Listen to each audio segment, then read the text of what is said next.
Bienvenue dans cette nouvelle édition du QG News. Voici les titres. Le personnel de santé invité à s'impliquer davantage dans la lutte contre le virus Ebola en Guinée. 5000 agents ont déjà été mobilisés sur l'ensemble du territoire national. La dictée de retour dans le système éducatif béninois après 10 années de suspension. Objectif, relever le niveau des écoliers en français, tant à l'oral qu'à l'écrit. Et puis, les habitants du Caire en Égypte privilégient de plus en plus le vélo pour faire face à la hausse des prix du carburant. Surfant sur cette vague, 2 jeunes Égyptiens ont lancé une entreprise spécialisée dans la personnalisation de bicyclettes. Mais tout d'abord, report du procès de Simone Gbagbo, initialement prévu pour ce mercredi 22 octobre. Il n'aura finalement pas eu lieu en raison de retard constaté dans la préparation de l'audience. L'ancienne première dame ivoirienne ainsi que 82 autres militants du Front populaire ivoirien sont cités à comparaître pour leur rôle présumé dans la crise post-électorale de 2011. Tous doivent répondre d'atteinte à la sûreté de l'État. Le corps médical se mobilise pour lutter contre le virus Ebola en Guinée. Médecins, agents de santé à la retraite, diplômés en médecine, tous ont été sollicités par le président Alpha Condé. Il faut dire que la riposte au virus qui a déjà fait 800 victimes reste l'urgence nationale. Les détails dans ce reportage de notre correspondant en Guinée, Mohamed Lamine Solano. Tous les acteurs de santé en Guinée invités à lutter contre Ebola. Des médecins, infirmières et autres agents de santé à la retraite, mais aussi des diplômés en médecine sont appelés pour intensifier la riposte à Ebola en Guinée. Une initiative du chef de l'État, alors que le nombre de décès dus à l'épidémie a passé le cap de 800 morts en Guinée. On doit considérer que nous sommes en guerre. Pas la guerre que certains imaginent, il n'y aura jamais de guerre civile en Guinée. Il n'y aura jamais de coup d'État. La seule guerre que nous avons aujourd'hui, c'est la guerre contre l'Ebola. Quand il y a une guerre, on mobilise tout le monde. Donc, nous voulons que vous soyez tous à la disposition de la coordination pour convaincre le plus tôt possible l'Ebola. Les médecins, agents de santé et jeunes médecins devront s'impliquer dans le suivi des contacts et la sensibilisation des communautés sur l'existence du virus Ebola en Guinée.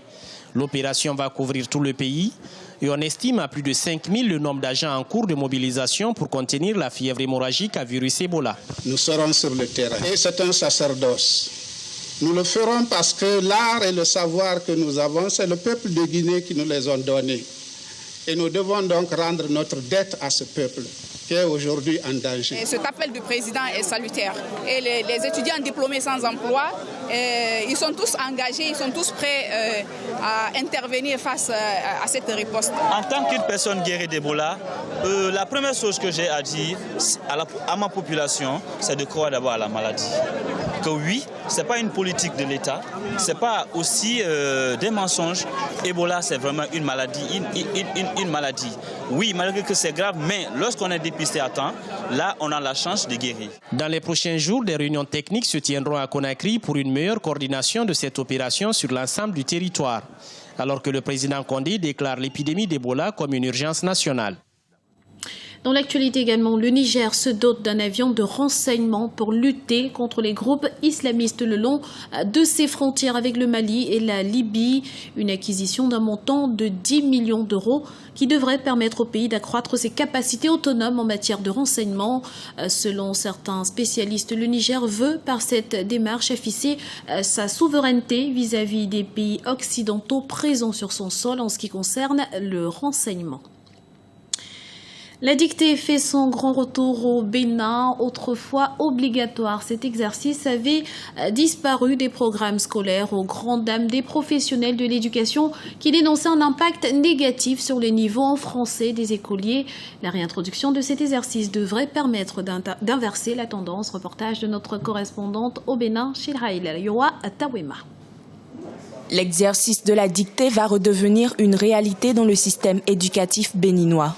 Estimé capable de cultiver chez l'apprenant le respect des règles de grammaire, d'orthographe, de conjugaison et de vocabulaire, l'épreuve de la dictée avait naguère été un élément d'aptitude en langue française. Avec la mise en œuvre du programme Approche par compétences, la dictée s'est éclipsée, faisant place à la lecture. La substitution de cette méthode d'apprentissage contre une autre, tout aussi importante, a eu quelques répercussions sur le niveau de français des apprenants. Pour les enseignants, l'absence de l'exercice de dictée est relative à l'application biaisée du programme scolaire. Il faut rechercher les problèmes ailleurs. Et on a dit par exemple pendant longtemps qu'il n'y avait plus de dictée dans le programme, alors qu'il y a bel et bien dictée. On a dit pendant longtemps qu'il ne fallait plus utiliser le syllabaire, alors que ça n'a jamais été interdit. Mais on l'a enseigné à des gens. Des formateurs sont venus pour enseigner ça à des collègues. À cause d'une compréhension approximative des programmes d'études, la dictée a été partiellement retirée du système académique depuis environ une dizaine d'années au Bénin. Les enseignants déplorent l'incapacité de certains écoliers à utiliser les genres masculins et féminins à leur bonne place dans les phrases et à faire valoir les éléments de concordance des temps. Suite aux suggestions du Conseil national de l'éducation, des mesures correctives ont été prises. Elles consistent en l'introduction progressive de cette épreuve dès cette rentrée académique 2014-2015. Nous voulons introduire la dictée qui a déserté le forum. Tout le monde a constaté que la dictée est un exercice de renforcement qui permet à l'enseignant également et aussi à l'élève de transcender beaucoup de difficultés. Donc la dictée est en train de revenir. Ce n'était pas, comment dit-on, annulé, c'est dans leur emploi du temps, mais on les a interrogés. Pourquoi vous ne faites plus la dictée? Ils nous ont dit, comme ce n'est plus une épreuve. L'enseignement systématique de la grammaire et l'utilisation du syllabaire dans les programmes seront introduits à nouveau. Autre mesure, l'organisation régulière de concours de dictée sur le plan national. Ces dispositions devraient, selon les acteurs du secteur éducatif, permettre de relever le niveau des apprenants béninois en français, aussi bien à l'oral qu'à l'écrit. Troquer sa voiture contre une bicyclette, ils sont de plus en plus nombreux à franchir ce cap en Égypte face aux problèmes de circulation dans les grandes villes. Conscients de cette nouvelle tendance, 2 jeunes viennent de créer une boutique spécialisée dans la customisation des 2 roues, découverte avec Marina Vanier. Personnaliser le vélo en Égypte à travers des couleurs vives. C'est l'objectif de 2 jeunes entrepreneurs pour améliorer l'expérience du cycliste. Cette activité vient à point alors que l'usage des 2 roues est de plus en plus prisé par les jeunes.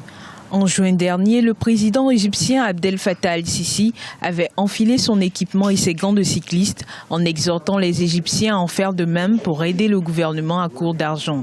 Les subventions au carburant coûtent des dizaines de milliards de dollars par an à l'État. Nous voulons étendre la culture de la bicyclette dans les rues d'Égypte. Nous voulons que de plus en plus de gens abandonnent leur voiture à la maison au profit du vélo, en particulier ceux qui vivent dans des endroits comme Zamalek, Madi ou Mohandesen. Dans ma région, au lieu d'utiliser une voiture et rajouter aux embouteillages, je laisse ma voiture pour me déplacer à vélo. Ainsi, je rejoins ma destination plus rapidement. J'ai une meilleure vue du Caire et de ses rues. Je vois mon quartier avec des yeux différents. Dans le tout nouveau magasin du Caire, chaque vélo est rénové. Les cadres de cycle sont repeints avec des accessoires comme des cloches et des lumières, ce qui renforce l'attractivité du produit auprès de la jeunesse. Mais la plupart du temps, nous nous concentrons sur les naveteurs. Ce sont les gens qui vont de leur maison à leur travail ou leur club à vélo. Ils doivent bien paraître et s'adapter aux propriétaires, mais aussi ils ont besoin d'être bien entretenus car la culture du vélo n'existe pas vraiment en Égypte. Nous achetons des cadres sur le marché égyptien et nous fabriquons selon la volonté du client. L'Égypte a dépensé environ 170 milliards de livres égyptiennes, soit environ 1/5 de son budget dans des subventions à l'énergie. Le gouvernement espère réduire cette consommation à 104 milliards d'ici l'année prochaine. C'était le journal de la rédaction. Nous vous remercions pour votre fidélité. Retrouvez dans un instant une nouvelle édition du QG News sur Africa 24.